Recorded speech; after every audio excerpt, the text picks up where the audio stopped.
Okay, good morning, everyone. Hopefully this is recording and everything is working properly.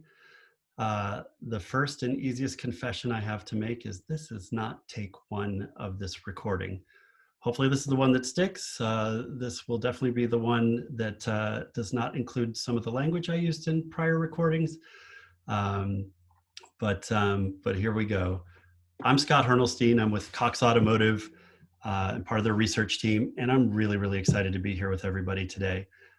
Wish we could have been together in March, face to face. Would have been great to connect in person, but also really grateful that Qual 360 and Merlion have created this event for us so we can connect virtually. And I know I'm not the only one who's happy about it. This shirt right here, also very happy about it. It's been on the bench for about 5 months. And I think it's just really excited to get out for a little bit, but probably after a while, when it goes back to the closet, it will tell the other dress shirts and pants to just relax, wait it out till 2021 and let the shorts and t-shirts carry it from here. Okay, the real topic I want to talk about, as you can see on the slides, high performance insights, habits. So I'm going to be talking about habits. I'll talk about some of our structure and processes that we go through at Cox Automotive to deliver insights and make a difference with our company. Let me get to the requisite agenda and bio slide. Got 3 key themes that I'll cover today. The first is organized for success. I think our research structure, our model is fairly unique. May sound familiar to some, maybe not to others, but I'll talk you through it in a little while.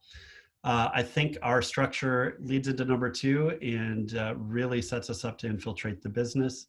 And so I'll talk about that not only from a structure perspective, but some simple things that we do and tips for really connecting with and captivating our internal leadership teams so that they're really connecting with the insights we deliver. And the third area is have fun. Probably more important now than ever, but always important to invest in the culture of your team. So I'll talk a little bit about some of the things we're doing there. Over to the right-hand side, that's my picture, that's my title. I actually run what we call a research center of excellence for Cox Automotive. I'll talk more about that when we get into the structure. Been with the company for over 18 years, and it's been a wonderful journey with them. And part of the reason is I've been able to participate in a variety of roles and lead teams in market research, sales ops, a couple of analytics functions. And if you look under that, the text says 40 years in the industry. What I mean there is 40 years in market research. This is where people in the audience tend to start doing some calculations, trying to figure out how old I probably am. At a live event, this is where the first 2 or 3 rows start leaning forward in their chairs, trying to get a better look at me. And what people tend to think probably is, well, he's no Brad Pitt, but he doesn't look half bad if he's been in the research game for about 40 years. And well, thank you. I appreciate you thinking that. That's very nice of you. Here's the reality is that my humble beginnings in research started in the 3rd grade when I passed this note to Jenny Arnold.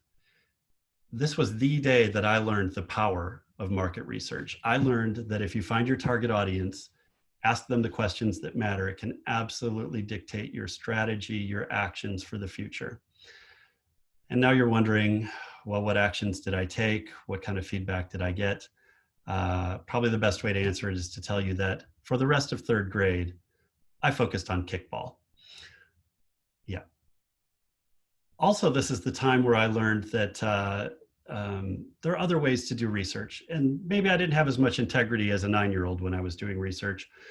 You guys might have some experience here where somebody comes to you, somebody in your organization or a different department. They want some research. They already know the answer that they want to get. They'd just like you to do the research that gets to the answer. So I did something similar when I was 9, altered my questionnaire a little bit. Again, not as professional as I would later go on to be. But another learning out of this was, try as I might with the survey, a respondent could always fill in the blank and put in an other specify. And again, I focused on kickball for the rest of that year. Moving on a little bit more about me, on the top left, these are my 2 beautiful daughters. My wife hates when I put their images out there, so I've given them elaborate disguises. In the top middle, 2 of our 3 dogs. These are our 2 golden doodles. They're pretty much, covered in mustache, head to toe. Top right, the beer fridge. I'm a fan of a variety of beers. Continuing the theme, Heard from Bacardi already earlier today. And apparently I'm a little compulsive about it being organized in the beer fridge anyway, maybe not as much in the kitchen fridge, which probably lets some people down. I promise I haven't had any beers yet today, at least not the day that you're seeing this. On the bottom, a couple things that are frustrating to people like me right now. If you love to travel, obviously that is heavily compromised, but a couple of my favorite places, Florence, Italy, and a wall that's pretty great. Enough about me. Let me talk about Cox Automotive for just a minute.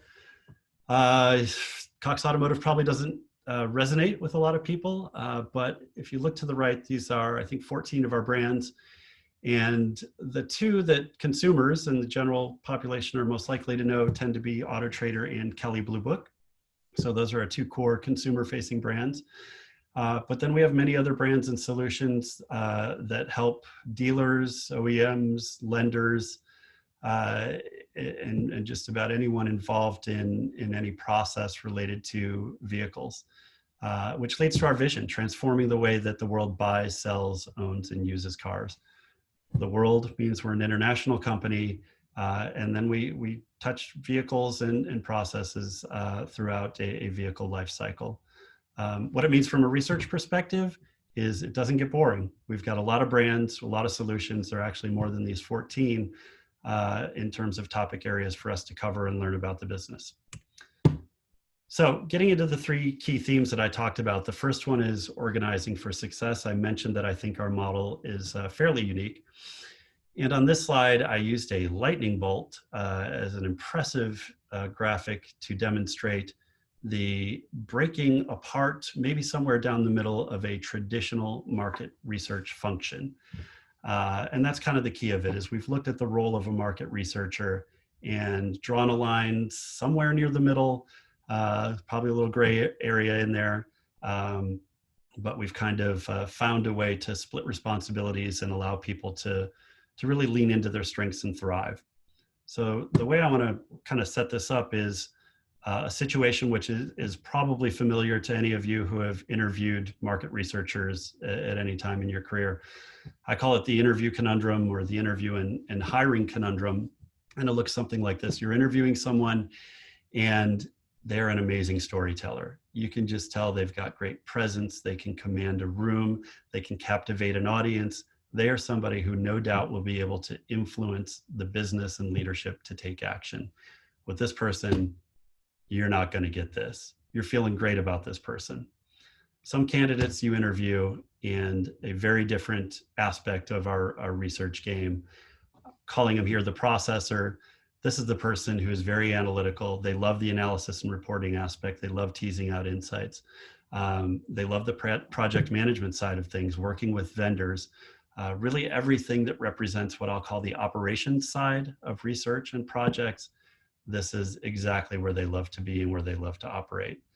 The problem is when we're interviewing, we're usually looking for both of these qualities in the same person. And that's not easy to find. Forgive me for not putting a unicorn here. I think a lot of people use that term a lot. When I was looking for a unicorn, I actually found a narwhal, and I went with that because it really does exist. So going to be easier to find than a unicorn, but not all that easy. You get where I'm going with this. So what have we done? Our solution has been to create two teams within the research function. One is called the client service team. Those are the storytellers. And the other side, the team that I represent, is the research center of excellence. So really the operations side of our team. We've got a few different analogies that we use when we're describing this that are sort of just kind of visual illustrations or mental illustrations of how we think about us. One is a restaurant. We talk about the client service team as being in the dining room. They're the ones that are serving customers, interacting directly with them. And the center of excellence is the kitchen. These are the professionals that prepare and perfect everything until it is ready to be delivered. Another analogy, the house, we say front of the house, back of the house. The client service team is in the front, looking out the front window at where the business is and where it's going. The center of excellence is in the back of the house, maybe a beautiful view, but not able to look at the pool too often, really churning out the production So all together in the same house, but different areas within it. The third one we sometimes use is actually some lingo we stole from Disney. At Disney, if you are customer facing, say you work in one of the parks, you interact with visitors, they consider you on-stage talent. And if you work in a corporate office or you don't have a customer-facing role, off-stage. So you've got dining room and kitchen, you've got front of the house, back of the house, you've got on-stage, off-stage, all kind of representing the way that, that our model is set up. And so that division between the client service team and the center of excellence plays out something like this. This is just a crude model to kind of show the workflow. You've got Cox Auto brands at the top, and I just split them into 4 groups because we actually have 4, if you look in the middle, research client service teams. So if you were to pick one and start at the top left, let's say the Cox Auto brands are Auto Trader and Kelly, as I mentioned earlier. They might be lumped together as what we call a solution set. We have got one research client service team that supports that set of brands. If you were to move over one, we could say we have Mannheim and Next Gear Capital as a couple of brands that fit there. And we've got another research client service team that only works on those brands, and so on across the rest of the page. There are 4 groups of brands and then 4 research client service teams that support them. When it comes to the Research Center of Excellence, it all flows into us. So if you think about how a client service team member will spend their time, it really is in key meetings, maybe even weekly staff meetings with leaders across the business. Could be a solution set leader, so a manager, general manager over some of those groups of brands. Could be the head of product, marketing, sales. We've got a regular, consistent, frequent presence in terms of having a client service team leader integrating with all of those teams. So much of their day is spent living in the business. Now, when they see an opportunity for research, and the great thing is they're seeing it firsthand, they don't have to take a request necessarily from a product leader. They're seeing these opportunities together. A request will come into the Research Center of Excellence. We've got about 14 people doing somewhere around 200 projects every year. So there is a ton of throughput. The way a request comes into us is that client service team member might say, Auto Trader is thinking about a new consumer advertising campaign this year. It's early on in the process. They'd love to test some concepts. And here's what we're trying to accomplish with the campaign. We're trying to elicit these reactions or emotions, and we're targeting this kind of audience. That's what the Center of Excellence needs to hear. Then we go off and we'll say, okay, we think it's a mix of qual and quant. We think the survey design and approach looks something like this. Here's the kind of reporting you'll get out of it, and really oversee all of the planning and operations of executing that project. When we give it back to the CST, the client service team, at the end of a project, they take it that last, let's call it half mile of we've delivered a great report, but now they massage it to speak the language of their internal clients, to make the direct impacts and the direct recommendations to their internal clients, and take it over the finish line. So there's a tremendous partnership, and as I'm showing here, a tremendous amount of work that goes on. To do 200 projects a year, we can't do it alone. We are primarily an outsourcing model. We rely on a lot of different vendor partners to generate 200 projects a year. This slide is a handful of them that we've worked with over the last couple of years. I apologize if somebody's chiming in today or tuning in today and they don't see their logo and know that we do some work with you. I can certainly update the slide, and you can slap me via email right now or after the session. But we do have a lot of help, and we actually evaluate all of our suppliers at the end of every year. I have my own team take a survey where we rank and evaluate the good and bad experiences that we've had with each supplier. And so it's a fluid list. Some will come off, some new ones will be added as we try some new things, but a lot of help getting it done. However, for the last few months, since about March 15th, we've been operating very differently. We've always had some DIY capabilities, even though we primarily outsourced. Now we are really leveraging the DIY capabilities. So my team is operating very differently. Probably 80 to 90% of anything new we've started since the middle of March is being done almost completely DIY or DIY with a little bit of support where we'll cherry pick, maybe some reporting or programming that we'll have a vendor help us with without spending too much money. Really proud of the team. They've done an awesome job, but it's been a challenge. The Qualtrics and SPSS are tools that we already had in place, but not tools that everyone on the team used every day. And whereas when we work with our vendors, there's a team that is supporting you. So, it may be one project manager on that side, but they've got their survey programmers, their recruiters and data collector processes. They've got their analysis team, their QA team, their reporting team. So I'm basically asking my team to wear a lot of hats through this process. The biggest impact is if we were to do this for a full year, you would not get 200 projects, but we're cranking them out. We're doing the best we can. I wanted to shift a little bit and talk about a couple of learning experiences that I've had related to finding great qualitative talent and finding some moderators to work with. The first one on the left, it says in-house. This was, a lesson learned in recruiting for somebody to bring on staff. We have somebody on board who helps us with most of our qualitative projects, but we also outsource as well. And I've made some mistakes in looking for great moderators externally. So on the in-house side, my mistake was in recruiting. I wanted a moderator, but also somebody versatile who could handle quant as well. I wrote the job description as 70% quant and 30% qual.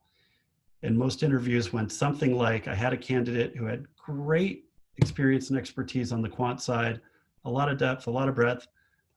When we talked about qual, their experience was something like, well, yeah, we did this one big quant study.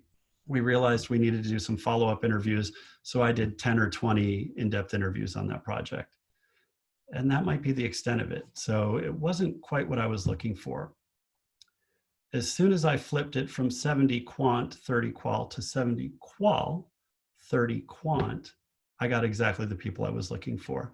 They had the chops to do the quant side of it, but they were also very seasoned qualitative interviewers and moderators, and that made a big difference. So a little piece of advice there would be just make sure even if the bulk of the work might lean towards quant, make sure what you're looking for is maybe a little heavier on the qual side.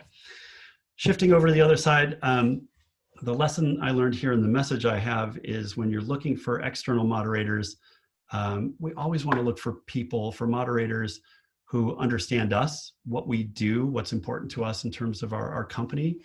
But I would also say be honest about who you are and what your company does and what you're trying to accomplish. What I mean here is Cox Automotive. It's an automotive company. It's all about cars. It's all about that process, that a consumer engages with, that a dealer engages with, that other B2B clients engage with. So I was always looking for a moderator that had automotive experience. But the reality is, if you go back to those 14 brands, we've got website building companies, we've got technology companies, we've got a lot of software solutions. There are moderators out there who are great at talking to B2B clients about software integrations, processes, things like that. And I had sort of closed my eyes to those opportunities. I've learned, and we found some great moderators that can really talk the talk on the technology side and integrate the automotive conversation in between. So make sure if you're looking to bring somebody on, you get the right qualitative experience, and make sure that you're open to relevant experience when looking for external moderators. So quick transition into leveraging qual to infiltrate the business. So I'm going to walk you through just a few slides that were recently shared internally, not meant to be a case study, not meant to kind of pay attention to the insights or the results, but more about the structure of the deck and some of the elements that we create. So the client service teams, when they're in front of the leaders of any of the departments or the business, they very rarely use the word research. They will avoid it more often than not. They don't want to sound academic. Leaders could be invited to a meeting to hear what your customers think about you. And so here, just on a cover slide, 6 faces of actual customers who participated in this research, in this case via video. And it actually was a primarily quantitative study with optional video for the open-ended questions. And so we're able to capture a lot from that. So the cover slide has the imagery. You go to the background and methodology slide. It's not often that these are very exciting when you're giving a presentation, but you check it off, and usually the only person in the room who's interested is the one who wants to nitpick it. But anyway, it's got a brief description of the objectives, a little bit about methodology, probably less than you would normally see on a methodology slide. But the most important thing on here is 4 little pictures, 4 little thumbnails of people that gave video feedback from different environments. But what we've done is we've continued this sort of engagement as we present this kind of content to leadership. And that goes throughout the deck. So, early in the deck, you'll see a highlight slide. This would naturally build to have 5 key headlines. I'll just show the first one. And so what you're doing is you're leading with the story. You're leading with the highlight. You've got a highlight and a little subtext there. On the left, they're static here, but when it's actually presented, these are 2 video clips that are embedded. And you would have a couple for every headline that pops up here. But you've set a tone. You've gotten leadership engaged with what their clients are thinking before you've shown any data. The data will follow to support what you've already told your audience. And we've just found it to be so much more impactful when you bring not only your customer's face, but their voice into it, literally their voice. And the last example, this is a slide that does have data on it, and you've got a 9 box here.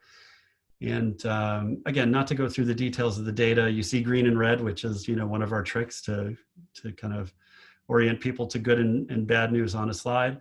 And there's a video in here as well of somebody representing the green box, and their commentary is sort of representative of what we heard among customers who gave feedback, in this case, who are very loyal customers.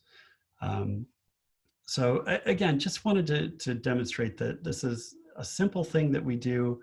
There's a lot of work that goes into harvesting the right material when you get a lot of content, but it's always worth it, and it always changes and improves the dynamic when we're in the room with our leadership teams. Okay, the final section that I wanted to cover up front, I called it "Have Fun." Here I'm saying "Feed the Culture." I'm going to cover a couple different aspects of it. One is a little bit more on the professional side, and then the others are just kind of having fun. So on the professional side, something that I've been doing for a little over a year now is myself and my direct reports, we've been reaching out to other companies and talking to their research teams and their research professionals, just to have conversations about best practices, what kind of challenges they're facing, how they're overcoming some of those challenges, what are some things they're doing that they're working and they love, what are some things they're doing that they're not working and they wouldn't do again. So we end up having a lot of great conversations, and we share that back with the team, and they love hearing the feedback and maybe getting some new tips on how to do things. One of the most important questions we ask, I found, and is easy for everyone to answer, is we always ask, who are your favorite suppliers? And I'll dovetail that into the next slide, because any one of those brands, anybody we've talked to, they have no problem answering that question, rattling off 2 or 3 of their favorites, no problem, and what they love about them. And so the segue here is back in December, we created for the team a Research Innovation Day, and invited suppliers that were recommended by some of those companies you saw on the previous slide. But there were 5 suppliers that we had never worked with before. And so we were going to learn new things from new people. You see Home Depot, obviously not a supplier on there, in the vein of best practices from research peers and other corporate companies. We invited a friend from Home Depot to come in and talk to us as well.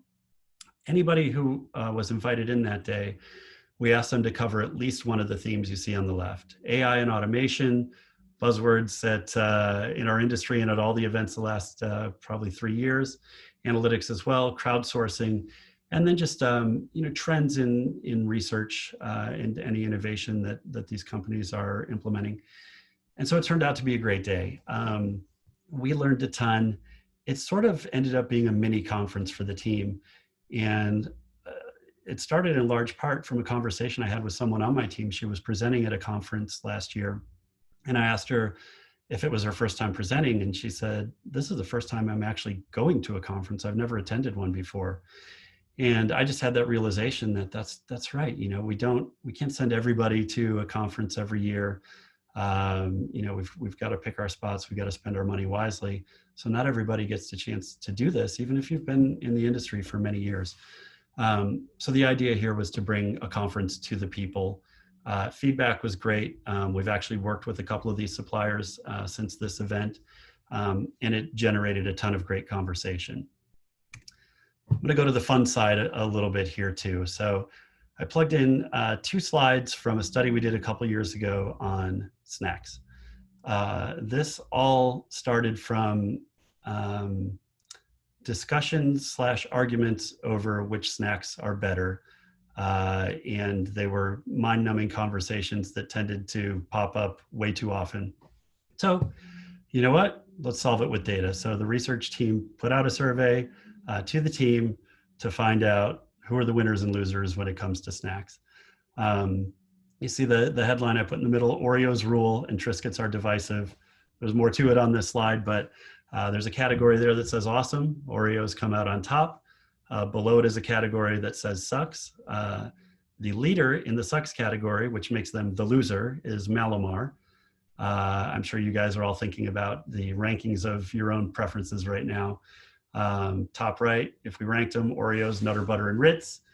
Next to that, Toblerone got the most first place votes, I'm guessing among business and international travelers who are picking them up in airports, but maybe not widespread love.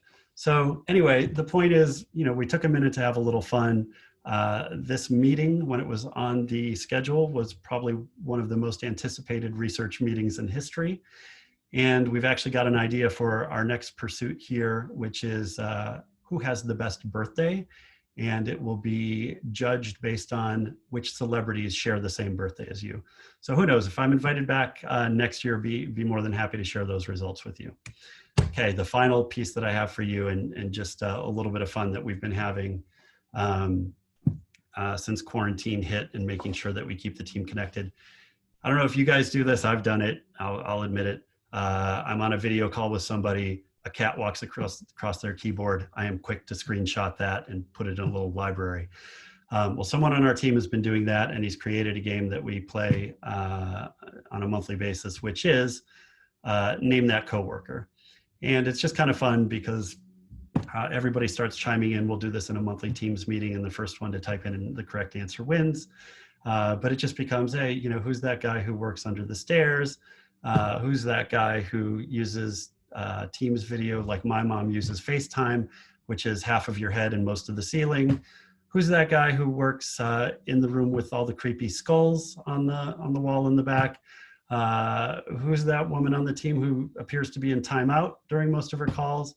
Who's the guy whose laptop camera is in a weird place and he's got the nickname Big Hands? And who's the guy who looks like he's being held captive in some weird basement?